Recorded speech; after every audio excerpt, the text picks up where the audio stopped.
Me llamo Kelly González y junto con mi compañero y colega Eduardo Vivas vamos a hablar sobre el elemento configurativo del delito tipicidad.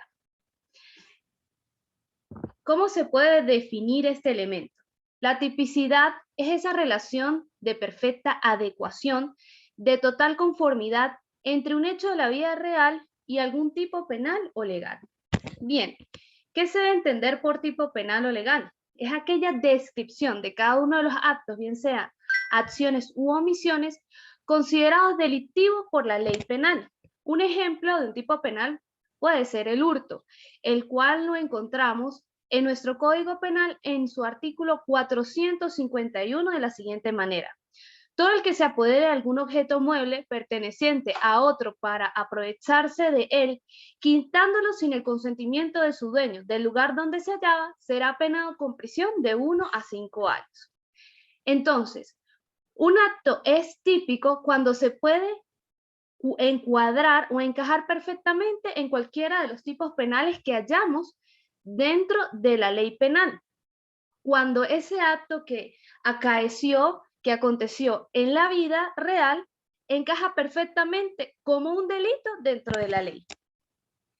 En donde impere el principio de legalidad, debe imperar este elemento de la tipicidad.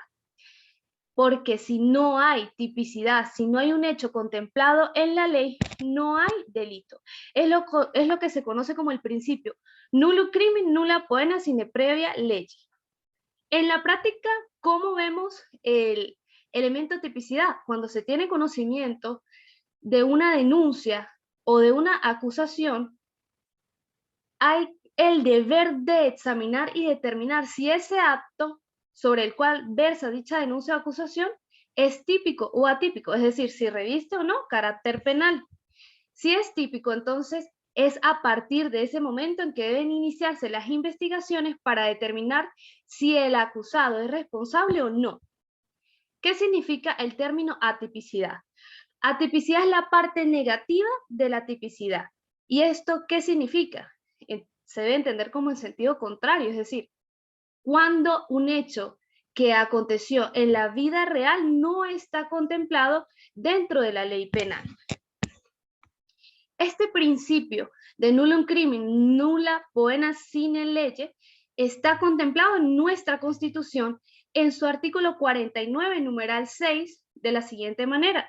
Nadie podrá ser castigado por un hecho que no estuviera expresamente previsto como punible por la ley, ni con penas que ella no hubiera establecido previamente. Asimismo, nuestro Código Penal en su artículo 1 lo prevé de la siguiente manera.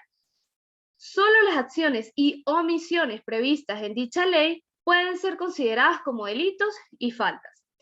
Este elemento de la tipicidad tiene que hablarse del mismo cuando se ha cumplido previamente el elemento de acción u omisión. Y se puede distinguir de la antijuricidad porque no todo acto que es típico, es decir, que lo encontramos descrito dentro de la ley penal, es antijurídico. Muy bien. Ahora le voy a dar el espacio a mi colega para que complemente esta exposición. Gracias. Muy buenas tardes, mi nombre es Eduardo Augusto Vivas Rincón. Como dijo Kelly, pues estamos acá en cumplimiento de la actividad número 3. En relación a lo que me corresponde a mí proyectar, estamos hablando de lo que serían los agentes de la tipicidad, los elementos de la tipicidad y los sujetos de la tipicidad. Hablar de la tipicidad nos lleva a hablar sobre lo que es el tipo.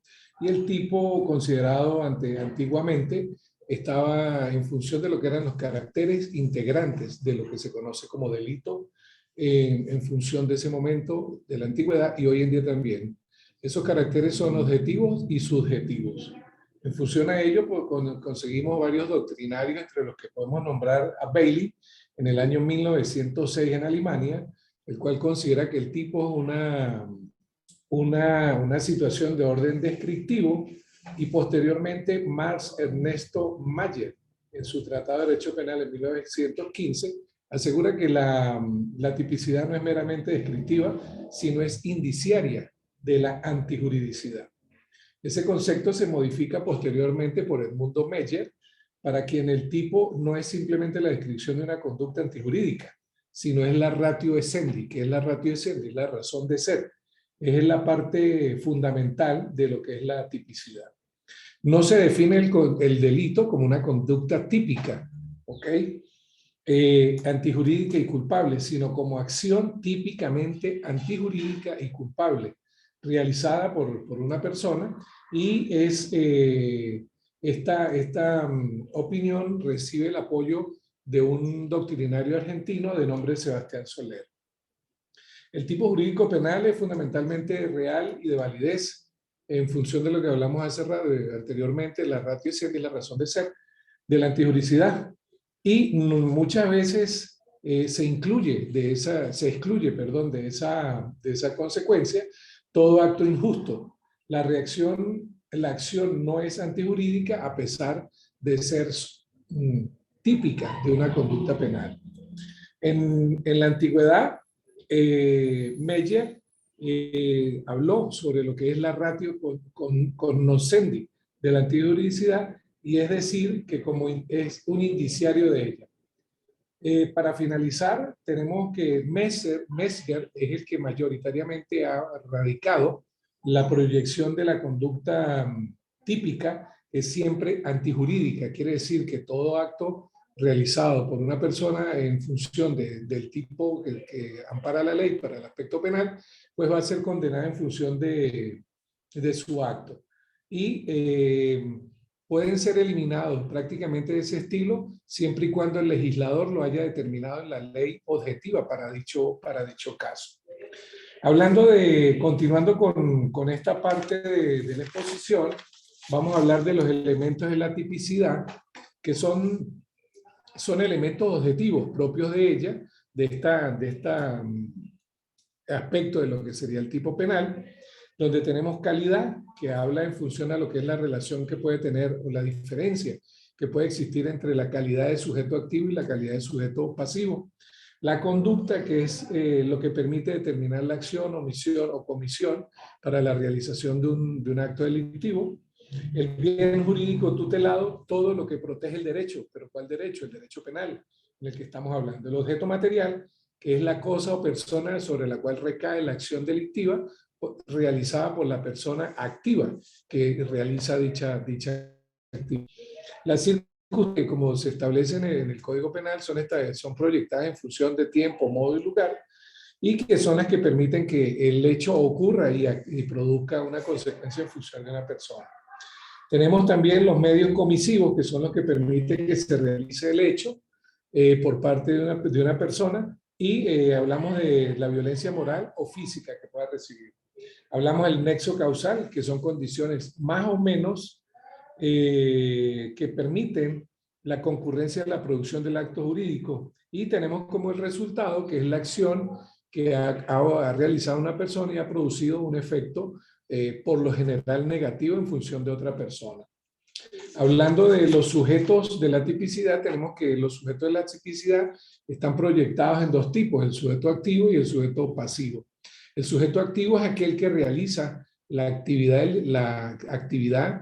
delictiva en función de otra persona, y pueden ser considerados autores intelectuales, autores directos, coautor, cómplice, encubridor, autor mediato, inductor, y el sujeto pasivo es el que recibe esa actividad realizada por el sujeto activo de él, y podemos hablar de un sujeto pasivo interpersonal. Es aquel que no tiene una capacidad física, y pudiéramos estar hablando de una persona moral o jurídica que pueda ser objeto de una acción delictiva, y la persona personal, vamos a decir, es aquella persona física conocida tal cual como pudiéramos ser cualquiera de nosotros, que es la víctima del delito. De esta manera se cubren los tres aspectos relacionados en este sentido en la parte de la exposición.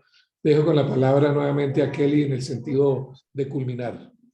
Muy bien. En conclusión, el elemento tipicidad se cumple cada vez que un hecho considerado delictivo está descrito dentro de nuestra ley penal. Muchas gracias.